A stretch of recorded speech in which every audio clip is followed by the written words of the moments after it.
ഇപ്പോൾ പാർട്ടിയുടെ പ്രാഥമിക അംഗത്വത്തിൽ നിന്ന് പുറത്തായി രാഹുൽ മാങ്കൂട്ടത്തിൽ. ഈ നിമിഷവും രാഹുൽ മാങ്കൂട്ടത്തിൽ ഒളിവിലാണ്. ഇപ്പോഴും രാഹുൽ മാങ്കൂട്ടത്തിൽ കീഴടങ്ങാൻ തയ്യാറല്ല. അയാൾ ഹൈക്കോടതിയിൽ മുൻകൂർ ജാമ്യാപേക്ഷയുമായി പോവുകയാണ്. നമ്മൾ ഈ വിധിന്യായം വായിക്കുന്ന സമയത്ത് വളരെ വ്യക്തമായതിൽ പറയുന്നത് ഇതൊരു സീരിയസ് ഗ്രേവ് ഒഫൻസ് അയാൾ കമ്മിറ്റ് ചെയ്തിട്ടുണ്ടെന്ന് പ്രഥമ ദൃഷ്ടിയ തെളിവുണ്ട്. പ്രത്യേകിച്ച് ഗർഭഛിദ്രം നടത്തുന്നതിന് വേണ്ടി അയാൾ സമ്മർദ്ദം ചെലുത്തി എന്നുള്ളതിൻ്റെ തെളിവുകളുണ്ട്. അയാളുടെ ഫോൺ പിടിച്ചെടുക്കണം, അയാൾ സാക്ഷികളെ സ്വാധീനിക്കാൻ സാധ്യതയുണ്ട്, തെളിവുകൾ ടാമ്പർ ചെയ്യാൻ സാധ്യതയുണ്ട്. നമ്മുടെ മുന്നിൽ ഉദാഹരണമുണ്ടല്ലോ. അപ്പോൾ ഇയാൾ MLA സ്ഥാനത്ത് തുടരുന്നത് വീണ്ടും പാർട്ടിക്ക് ക്ഷീണമായി മാറില്ലേ? ആ രാജി ആവശ്യപ്പെട്ടിട്ടുണ്ട് KPCC അധ്യക്ഷൻ. അയാൾ ആണ് തീരുമാനിക്കേണ്ടതെന്ന് പറയുന്നു. പക്ഷെ അങ്ങനെ പറഞ്ഞാൽ മതിയോ? അയാളെ കൊണ്ട് രാജിവെക്കണ്ടേ? കോൺഗ്രസ് എന്തിനാണ് ഇതുവരെ വെയിറ്റ് ചെയ്തതെന്നറിയോ? ആനിവേഴ്സറി വരാൻ വേണ്ടിയിട്ടായിരുന്നു. ഒന്നാമത്തെ ആനിവേഴ്സറിനെ പുറത്താക്കാൻ ഉദ്ദേശിച്ചിട്ടാണ്. കാരണം MLA ആയിട്ട് ഒന്നാമത്തെ ആനിവേഴ്സറി, കാരണം ഇന്നലെയാണെങ്കിൽ അത് പറ്റുമല്ലോ, ഇന്ന് തന്നെ അത് ആനിവേഴ്സറി പുറത്താക്കാൻ വേണ്ടി. എന്തൊരു കഷ്ടമാണെന്നേ ഇത്, വളരെ കഷ്ടമാണ്. ഇപ്പം എന്താ പറയുക, ക്രിമിനൽ സ്വഭാവമുള്ള പരാതി കിട്ടിയില്ല. എന്ത് വിചിത്രവാദമാണ്! ക്രിമിനൽ സ്വഭാവമുള്ള പരാതി. എന്തുകൊണ്ടാണ് ക്രിമിനൽ സ്വഭാവം പരാതി കിട്ടിയിട്ടില്ല എന്ന് പറയുന്നത് അറിയോ? ഇന്നും പുറത്താക്കിയിട്ടുണ്ടല്ലോ, ഇതെല്ലാം കൂടി തീ വെച്ചിട്ട് പുള്ളി പോയേനെ. കാരണം മുങ്ങിത്താഴെയാണ്.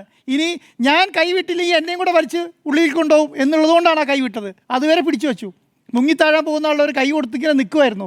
അപ്പം ഇനി നിന്നാൽ ഇനി എന്നെയും കൂടെ വലിച്ച് ഉള്ളിലേക്കിടും, അതുകൊണ്ട് വിട്ടു, ഇനി പോയിക്കോട്ടെ എന്നുള്ളതാണ്.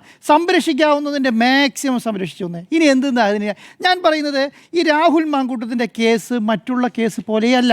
അങ്ങനെ ഞാൻ തീവ്രത കുറഞ്ഞെന്നുള്ള അർത്ഥത്തിലല്ല ഞാൻ പറയും. എന്തുകൊണ്ടാണ് ഇദ്ദേഹം ചെയ്തിരിക്കുന്നത്? വലിയ ക്രിമിനൽ കുറ്റാന്നേ. 1, 2, 3 അല്ലല്ലോ. നമ്മൾ അന്ന് തുടങ്ങിയ പറയുന്ന ഒരു കാര്യമുണ്ട്. റിപ്പോർട്ടർ TV വാർത്ത ബ്രേക്ക് ചെയ്ത് അന്ന് രാത്രി മീറ്റ് ദ ടേസ്റ്റ് പറയുന്നത് 1, 2, 3 അല്ല. ഇത് ചെറിയ കാര്യമല്ല. കാരണം ആ സമയത്ത് നമ്മളെ എല്ലാവരെയും ഈ സൈബർ കൂട്ടങ്ങളെല്ലാം കൂടി ഒന്ന് ആക്രമിക്കുകയായിരുന്നു അല്ലേ? വലിയ രീതിയിൽ ആക്രമിച്ചു. എന്തിനാ പറഞ്ഞത്? ഒറ്റ കാര്യം പറഞ്ഞു, 1, 2, 3 അല്ല എന്ന് പറഞ്ഞ കാരണത്തിന് വേണ്ടിയിട്ടാണ്. കാരണം ഇപ്പം എന്താ സംഭവിച്ചത്? രണ്ടാമത്തെ പരാതി വന്നു, ഒന്നാമത്തെ പരാതി കഴിഞ്ഞു, രണ്ടാമത്തെ പരാതി വന്നു. അപ്പോൾ ഈ രണ്ടാമത്തെ പരാതിയിൽ FIR ഇട്ട് കഴിഞ്ഞു അല്ലേ?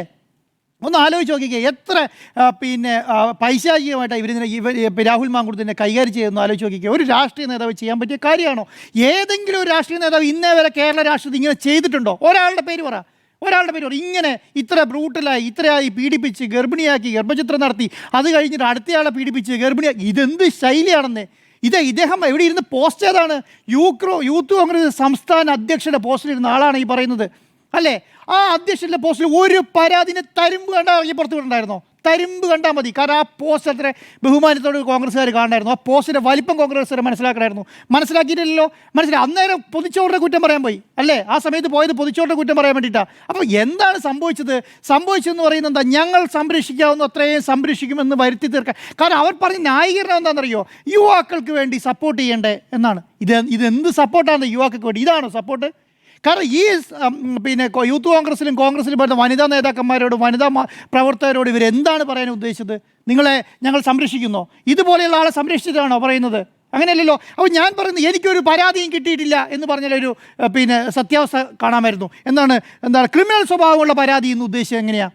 അതല്ലല്ലോ വേണ്ടത്. അപ്പം ഞാൻ പറഞ്ഞത്, കോൺഗ്രസ്സുകാരോട് പറയുന്നത് കോൺഗ്രസ്സുകാരുള്ള വിദ്വേഷം കൊണ്ടല്ല എന്നുള്ളത് കോൺഗ്രസ്സുകാരെ മനസ്സിലാക്കുക. നിങ്ങൾക്കെതിരെ പരാതി വരുന്ന സമയത്ത്, അത് കോൺഗ്രസ്സുകാരെന്നുള്ളതല്ല, ആർക്കെതിരെ പരാതി വരുന്ന സമയത്ത് ആ പരാതിയുടെ നിജസ്ഥിതി ഏതെങ്കിലും ഒരു നേതാവിരുന്ന് നോക്കി പഠിച്ച് ഒരു ഡിസിഷൻ എടുക്കാൻ ആദ്യം കോൺഗ്രസ്സുകാർ പഠിക്കുക എന്നുള്ളതാണ്. അത് പഠിച്ച നേതാവിൻ്റെ പേര് BD സതീശൻ എന്നാണ്. അദ്ദേഹം അത് പറഞ്ഞു. കാരണം അദ്ദേഹത്തിന് കാര്യം മനസ്സിലായി. 1 അല്ല 2 അല്ല 3 അല്ല എന്നുള്ള കാര്യം മനസ്സിലാക്കി. കോൺഗ്രസിൻ്റെ ഉള്ളിലും കോൺഗ്രസിൻ്റെ പുറത്തും മറ്റുള്ള സ്ഥാപനങ്ങളിലൊക്കെയുള്ള പെൺകുട്ടികൾക്ക് ഇതുപോലെ ദുരനുഭവം ഉണ്ടായി എന്ന് പറഞ്ഞ കോൺഗ്രസ് നേതാവിനെ ഈ വെട്ടിക്കുളിക്കിട്ടും വന്നിട്ട് തകർത്ത് തരിപ്പടാക്കിയില്ലേ? കാരണം ആ സമയങ്ങളിൽ അദ്ദേഹത്തിൻ്റെ തൊണ്ടയിടറുന്നുണ്ടായിരുന്നു. കണ്ടില്ലേ? പല പത്രസമ്മേളനങ്ങളും ചോദ്യത്തിന് മറുപടി പറയാൻ പറ്റാതെ തൊണ്ടയേറിപ്പോയി. എന്തുകൊണ്ടാണെന്നറിയോ? അത് CPM-മാരുടെ അറ്റാക്ക് കൊണ്ടല്ല, അത് BJP-ക്കാരുടെ അറ്റാക്ക് കൊണ്ടല്ല. കോൺഗ്രസ് നേതാക്കന്മാർ പൈസ കൊടുത്തിട്ട് ഉണ്ടാക്കി വെച്ച റൂമുണ്ടല്ലോ, ഈ പറഞ്ഞ റൂമുകളിൽ കൂടി ഇരുന്നിട്ട് സൈബർ കൂട്ടങ്ങളിരുന്ന് ചെയ്ത പണിയുണ്ടല്ലോ, അതിന് വേണ്ടിയിട്ടാണ്. അതിനൊക്കെ നേതൃത്വം നൽകുന്നത് ഇന്ന് രാജ്മോഹൻ ഉണ്ണിത്താൻ പറഞ്ഞതുപോലെയുള്ള ഓരോ ടീമുകളുടെ ആൾക്കാരായിട്ടാണ്. എന്താ റീൽ സംഘം എന്ന് പറഞ്ഞിട്ട്? റീൽ സംഘം എന്ന് പറഞ്ഞത് ഇന്നും ഇല്ല എന്ന് പറയുന്നുണ്ടോ? കോൺഗ്രസിൻ്റെ 85% നേതാക്കന്മാർ പറയുന്നു റീൽ സംഘമുണ്ട്, ഇവരാണ് ഇതിനെ കൈകാര്യം ചെയ്യുന്നത്, ഇവരാണ് ഇങ്ങനെയുള്ള ആൾക്കാരെ മോശക്കാരാക്കുന്നത്. ഇന്നും പല ഗ്രൂപ്പുകൾ എടുത്ത് നോക്കിയൊക്കെ നിങ്ങൾ. ഈ രാഹുൽ മാങ്കൂട്ടത്തിന് 2 കാര്യങ്ങളാണ്. ജിമ്മി സാർ പറഞ്ഞ പോലെ, ഒന്നാമത്തെ കാര്യം എന്താ അറിയോ? ഈ നാടിന് വലിയ വിപത്താവേണ്ട റീൽ സംഘം ഒതുങ്ങി. അതാണ് സംഭവം. ഈ പറഞ്ഞ സോഷ്യൽ മീഡിയയിലും ഓൺലൈൻ പ്ലാറ്റ്ഫോമിൽ കൂടെ വന്നിട്ട് തലങ്ങും വിലങ്ങും ചീത്തകളും മോശമായ വർത്തമാനങ്ങളും ആൾക്കാരെയും കുട്ടികളെയും പെൺകുട്ടികളെയും അച്ഛനെയും അമ്മേനെയും തിരിച്ചറിയാത്ത രീതിയിൽ വളരെ മോശമായി ചിത്രീകരിച്ചുകൊണ്ടവന്മാരൊക്കെ പെട്ടിയിലടച്ച് വീട്ടിൽ കയറി. ഒരാൾക്കും ഇപ്പോൾ ഒന്നും പറയണ്ടല്ലോ, ഒരാൾക്കും പറയണ്ട. അത് പറഞ്ഞുകൊണ്ടിരുന്നവൻ ജയിലിൽ പോയി. എന്തുകൊണ്ടാണ് കാരണം എന്നറിയോ? 130 140 കേസ് എൻ്റെ പേരിലുണ്ട്, എനിക്കൊരു ചുക്കും ഇല്ല എന്ന് പറഞ്ഞിട്ട് കേരളത്തിൽ അങ്ങോട്ടും ഇങ്ങോട്ടും പറഞ്ഞ യൂട്യൂബർമാരുണ്ടായിരുന്നു കേരളത്തിലില്ലേ? എന്താ യൂട്യൂബർമാർ മിണ്ടാത്ത?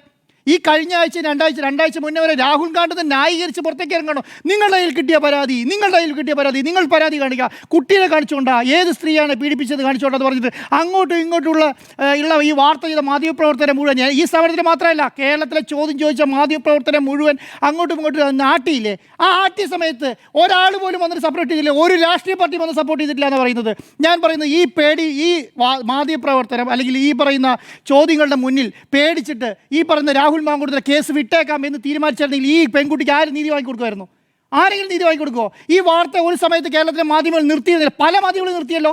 പല മാധ്യമങ്ങളും ഈ വാർത്ത രണ്ടാമത് പൊന്തി വന്ന് ഒരു ദിവസം മൊത്തമായി കേരളത്തിലെ പ്രധാനപ്പെട്ട മാധ്യമങ്ങൾ തൊട്ടിട്ടില്ല, ഒരു ദിവസം മുഴുവൻ. എന്തുകൊണ്ടാണ് തൊടാത്തത്? ഇത് ഒതുങ്ങിപ്പോവാണെങ്കിൽ പോയിക്കോട്ടെ എന്ന് വിചാരിച്ചിട്ടാണ്. കാരണം അന്നേരം പറയുന്നത് എന്താ അറിയോ? അന്നേരം സ്വർണ്ണക്കടത്തിനെ കുറിച്ച് പറഞ്ഞുകൊണ്ടിരിക്കുക. ശബരിമലയിലെ സ്വർണ്ണക്കടത്ത് വലിയ പ്രശ്നമാണ് എന്ന് പറഞ്ഞാൽ എന്താണ്? ഈ പ്രശ്നം ഒതുങ്ങുകയും സ്വർണ്ണക്കടത്ത് പൊന്തി വരണം എന്ന് ആഗ്രഹിക്കുന്ന ആൾക്കാരാണ്. അങ്ങനെ ഞാൻ പറയുന്നത് അങ്ങനെയല്ല. സ്വർണ്ണക്കടത്ത് പൊന്തി വരണം, ഈ പറയുന്ന എന്താണ് രാഹുൽ മാങ്കൂട്ടത്തിൻ്റെ പീഡനം പൊന്തി വരണം, അങ്ങനെയല്ല ട്രീറ്റ് ചെയ്യപ്പെടേണ്ടത്, അങ്ങനെയല്ല മാധ്യമപ്രവർത്തനം നടത്തേണ്ടത്. പക്ഷേ എന്താ സംഭവിച്ചത്? കേരളത്തിലെ മാധ്യമ സ്ഥാപനങ്ങളിലുള്ള മാധ്യമപ്രവർത്തനം മുഴുവൻ തലങ്ങും വിലങ്ങും വിട്ട് അറ്റാക്ക് ചെയ്തു. ആരാ അറ്റാക്ക് ചെയ്തത്? ഈ പറഞ്ഞ റീൽ സംഘത്തിൻ്റെ നേതാക്കന്മാരല്ലേ? റീൽ സംഘം പൈസ കൊടുത്തിട്ടാണ് ഇത് മുഴുവൻ ചെയ്യിക്കുന്നത്. അതെങ്ങനെയാണ് കോൺഗ്രസിനെ കൊണ്ട് കഴിയുന്നത്? കോൺഗ്രസ് പോലെ അടിത്തട്ടിൽ ജനങ്ങളുടെ ഇടയിൽ പ്രവർത്തിക്കുന്ന ഒരു പാർട്ടിക്ക് എങ്ങനെയാണ് കഴിയുന്നത്? അതെന്തുകൊണ്ട് ഇന്നും ചർച്ച ചെയ്തില്ല? അതോടുകൂടിയിട്ട് എന്ത് സംഭവിച്ചു? ഈ ഒറ്റ കേസ് കൊണ്ട് അത് ഒതുങ്ങുന്നത് മാത്രമല്ല, കോടതിക്ക് ധൈര്യം വന്നു, കോടതി തൻ്റെ അടുത്തോട് തീരുമാനം എടുക്കാൻ തുടങ്ങി. അല്ലെങ്കിൽ ഉണ്ടല്ലോ, ഇന്ന് രാഹുൽ ഈശ്വർ ജയിലിലല്ല. അല്ലെങ്കിൽ എന്താ സംഭവിക്കുന്നറിയോ? IT ആക്ടിൽപ്പെട്ട സാധാരണ ഒരു കേസിൽ എന്താണ് അന്നത്തെ ദിവസം ജാമ്യം കിട്ടുന്ന കേസല്ലേ എന്ന് പറഞ്ഞ് നേരെ കൊടുത്ത് ഹാജരാക്കുന്നു, ജാമ്യം മേടിച്ച് പുറത്ത് വരുന്നു, പിറ്റേ ദിവസം രാവിലെ തലങ്ങും വിലങ്ങും കൊടുക്കുകയാണ്. കേരളത്തിൽ പ്രധാനപ്പെട്ട യൂട്യൂബർമാർ ചെയ്ത പണിയാണ് ഇപ്പോഴും, അല്ലേ? 140 150 കേസുണ്ട്, പക്ഷേ എനിക്കൊരു പ്രശ്നമില്ല. കാരണം ഇന്ന് ജാമ്യം കിട്ടും, നാളെ കിട്ടും, മറ്റന്നാൾ കിട്ടും, എനിക്കൊരു പ്രശ്നമില്ല. ഞാൻ നാളെ വന്ന് ഇത് തന്നെ പറഞ്ഞുകൊണ്ടിരിക്കും. ആർക്കെതിരെ പറയുന്നത്? കേരളത്തിലെ അമ്മമാർക്ക്, സ്ത്രീകൾക്കും പെൺകുട്ടികൾക്കെതിരെയാണ്. വളരെ മോശമായ രീതിയിൽ പറഞ്ഞുകൊണ്ടിരിക്കുകയാണ്. അപ്പോൾ രാഹുൽ മാങ്കൂട്ടത്തിൻ്റെ കേസ് കൊണ്ട് കേരളത്തിൽ ഒരു ഗുണമുണ്ടായി. എന്താണെന്നറിയോ? ഇതുപോലെയുള്ള പീഡകന്മാർക്ക് പേടിയുണ്ടാവും. ഇനി ചെയ്യാൻ പേടിയുണ്ടാവില്ലേ? ഒരാൾക്ക് പേടി. ഒരു രാഷ്ട്രീയക്കാരനും എനിക്ക് ഉറപ്പുണ്ട്, ഒരു രാഷ്ട്രീയക്കാരനും ഒരാളോട് മോശമായി സംസാരിക്കുമ്പോൾ ആദ്യം രാഹുൽ മാങ്കൂട്ടത്തിൻ്റെ കേസ് ഓർക്കൂലേ? കാരണം എന്താ? ആ ഓർക്കാനുള്ള കാരണം രാഹുൽ മാങ്കൂട്ടത്തിനെതിരെ ഉണ്ടായിട്ടുള്ള ഈ പറയുന്ന വലിയ രീതിയിൽ അറ്റാക്കാണ്. ഇത് മാധ്യമങ്ങളുടെ അറ്റാക്ക് മാത്രമല്ല, കേരളത്തിലെ ഓരോ ജനങ്ങളുടെ അറ്റാക്കാണ്. ഇത് കോൺഗ്രസ് നേതൃത്വത്തിന് വേണ്ടിയിട്ടുള്ള അറ്റാക്കല്ല. കേരളത്തിലെ ജനങ്ങൾ, ഓരോ വീട്ടിലുള്ള സ്ത്രീകളും അമ്മമാരും ഈ വൈകുന്നേരങ്ങളിൽ വാർത്ത കണ്ടിരുന്നിട്ട് എന്താണ് ഇവൻ ചെയ്തതെന്ന് ആലോചിച്ചുകൊണ്ടിരിക്കുകയല്ലേ? അതാണ് ആലോചിച്ചുകൊണ്ടിരിക്കുന്നത്. എന്നിട്ടും ഈ അവസാന നിമിഷം വരെ കോൺഗ്രസ് എന്താണ് രാഹുൽ മാങ്കൂട്ടത്തെ സപ്പോർട്ട് ചെയ്തല്ലോ, അവസാന നിമിഷം വരെ. എന്തിനാ ഇന്ന് ഇത് ജാമ്യം തള്ളുന്നത് വരെ കോൺഗ്രസ് മനസ്സിലാക്കിക്കോ, ജാമ്യം തള്ളുന്നത് വരെ വെയിറ്റ് ചെയ്തെന്തിനാ? ജാമ്യം തള്ളുന്നത് വരെ. തള്ളിയില്ലായിരുന്നെങ്കിൽ നിങ്ങൾ പുറത്താക്കുമോ? ഈ ജാമ്യം തള്ളിയില്ലെങ്കിൽ രാഹുൽ മാങ്കൂട്ടത്തിന് ജാമ്യം കിട്ടിയാൽ എന്താ സംഭവിക്കുക? കേരളത്തിൽ പുറത്താക്കില്ലായിരുന്നോ? അവരെ സംരക്ഷിച്ചേനെ. അപ്പോൾ ഈ പരാതി ഇല്ലാതാവുമോ? അല്ലെങ്കിൽ വല്ല ഇല്ലാതാവൂലല്ലോ. അപ്പം ഇതെന്താണ്? നിങ്ങൾ നേതാക്കന്മാർ, കേരളത്തിൽ ലക്ഷക്കണക്കിന് കോൺഗ്രസ് നേതാക്കന്മാരില്ലേ, കോൺഗ്രസ് പ്രവർത്തകരില്ലേ, താഴെത്തട്ടിൽ അണികളില്ലേ, ഈ പറഞ്ഞ എന്താണ് 1000 പഞ്ചായത്തുകൾക്ക് മെമ്പർമാർ കോൺഗ്രസിനെ മത്സരിക്കുന്നില്ലേ? ഇവരെല്ലാം അടിത്തട്ടിൽ ഓരോ വീട്ടിലും പോയിട്ട് മിണ്ടാട്ടമില്ലാതെ ഇറങ്ങി വരേണ്ട അവസ്ഥ എത്തിച്ചില്ലേ? ഇത് 3 മാസം മുന്നേ ഈ പറയുന്ന VD സതീശൻ പറഞ്ഞല്ലേ? 3 മാസം മുന്നേ പറഞ്ഞാണേ, 3 ആഴ്ച മുന്നേ, 3 ദിവസം മുന്നേ അല്ല, 3 മാസം മുന്നേ. ഇത് നിയമസഭാ ഇലക്ഷന് പ്രശ്നമാവും, ഇത് പഞ്ചായത്ത് ഇലക്ഷന് പ്രശ്നമാവും, ഇത് നിങ്ങൾ ഇതുകൊണ്ട് ഇപ്പം തന്നെ പുറത്തിറക്കും. കേട്ടില്ല. അപ്പോൾ അതുകൊണ്ടെന്താണ് കോൺഗ്രസ്സുകാർക്ക് ഇപ്പോഴാണ് മനസ്സിലായത്. അപ്പോൾ 100% ഇനി എന്താണ് ഈ കോൺഗ്രസ്സുകാർക്ക് ഇനി ഒന്നും പറയാനില്ല കേട്ടോ. കോൺഗ്രസ്സുകാരെ രാഹുൽ മാങ്കൂട്ടത്തിനെ പാർട്ടിയിൽ നിന്ന് പുറത്താക്കി. ഇനി കോൺഗ്രസ്സിന് ഒന്നും ചെയ്യാനില്ല. ഇനി രാജിവെക്കണ്ടോ എന്നൊക്കെ തീരുമാനിക്കേണ്ട ഉത്തരവാദിത്വം രാഹുൽ മാങ്കൂട്ടത്തിൻ്റെയാണ്. രാഹുൽ മാങ്കൂട്ടത്തിന് സൗകര്യമുണ്ട്, രാജിവെച്ചോ വെക്കാതിരിക്കുമോ എന്ന് ചോദിച്ചിട്ട് അതിനുവേണ്ടി ഇനി രാജിവെക്കണമെന്ന് പറഞ്ഞ് കോൺഗ്രസ്സുകാർ പോകേണ്ട കാര്യമില്ല. കോൺഗ്രസ് ചെയ്യേണ്ട. പക്ഷേ എന്താണ് സംഭവിച്ചത്? നിങ്ങൾ 3 മാസം മുന്നേ എടുക്കേണ്ട തീരുമാനം നിങ്ങൾ ഈ അവസാന നിമിഷം കൊണ്ടിട്ട് നിങ്ങളുടെ പേരും വരെയും കളയുന്നത് വരെ നിങ്ങൾ തമ്മിലുള്ള ഒത്തൊരുമ ഇല്ലാത്തത് കൊണ്ട് ഉണ്ടായി എന്നുള്ളത് മാത്രമേ ഉള്ളൂ. നിങ്ങൾ 4 നേതാക്കന്മാരോ 5 നേതാക്കന്മാരോ ഒന്നിച്ചിരുന്ന് ഒരു പത്രസമ്മേളനം വിളിച്ച് അതോടുകൂടി അവസാനിക്കേണ്ട കേസ് നിങ്ങൾ എന്ത് ചെയ്തു? പല ആൾക്കാരും പല സൈഡിലും, പല വീട്ടിലും, പല ഓഡിറ്റോറിയത്തിലും ഇരുന്ന് പത്രസമ്മേളനം നടത്തി ഇതിന് അവിയൽ പരിവാക്കി. അതാണ് സംഭവിച്ചത്. നിങ്ങൾക്ക് ഒന്നിച്ചിരുന്ന് ഒറ്റ പത്രസമ്മേളനത്തിൽ അവസാനിക്കേണ്ട കേസിനാണ് ഇത്രയും ഈ പറയുന്ന പഞ്ചായത്ത് ഇലക്ഷൻ പോലും ചർച്ച ചെയ്തില്ല എന്നുള്ളതാണ് കേരളം, അല്ലേ? ഇനി ആകെ 2-3 ദിവസങ്ങളാണുള്ളത്. ഇനിയിപ്പോൾ ഈ അറസ്റ്റായി, ബഹളായി, റിമാൻഡായി, അതിനോടുകൂടി ഇത് അവസാനിച്ചു. പക്ഷേ എന്താണ് ഇതുണ്ടാക്കിയ ഡാമേജ് ഉണ്ടല്ലോ. ഈ പറയുന്ന ഡിസംബർ 4 ഉണ്ടല്ലോ, കോൺഗ്രസ്സുകാരെ കോൺഗ്രസ്സുകാരായ സാധാരണക്കാരെ പ്രവർത്തനത്തിൽ വീണ വലിയൊരു മുറിവാണ്. ഈ മുറിവുണ്ടാക്കിയത് കോൺഗ്രസ്സുകാർ, CPM-മാരോ BJP-ക്കാരോ ആരുമല്ല, കേരളത്തിലെ സാധാരണക്കാരോ അല്ല, അത് കോൺഗ്രസ്സുകാർ തന്നെയാണ്. അതുകൊണ്ട് എത്രയും പെട്ടെന്ന് ഈ ചർച്ചയൊക്കെ കാണുന്നുണ്ടെങ്കിൽ രാഹുൽ മാങ്കൂട്ടത്തിൽ ചെയ്യേണ്ട പണി എന്താ അറിയോ? നിങ്ങൾ ഇത്രയും നാൾ പ്രവർത്തിച്ച പ്രസ്ഥാനമല്ലേ, ആ പ്രസ്ഥാനത്തെ നിങ്ങൾ ഇനി ഒറ്റ കൊടുക്കരുത്. ഒരു ദിവസം മുന്നേ ഇത് ഈ MLA സ്ഥാനം രാജിവെച്ചിട്ട് ആ പ്രസ്ഥാനത്തെ നല്ല രീതിയിൽ വളരാൻ വിടുക എന്നുള്ളതാണ്. ഓക്കെ.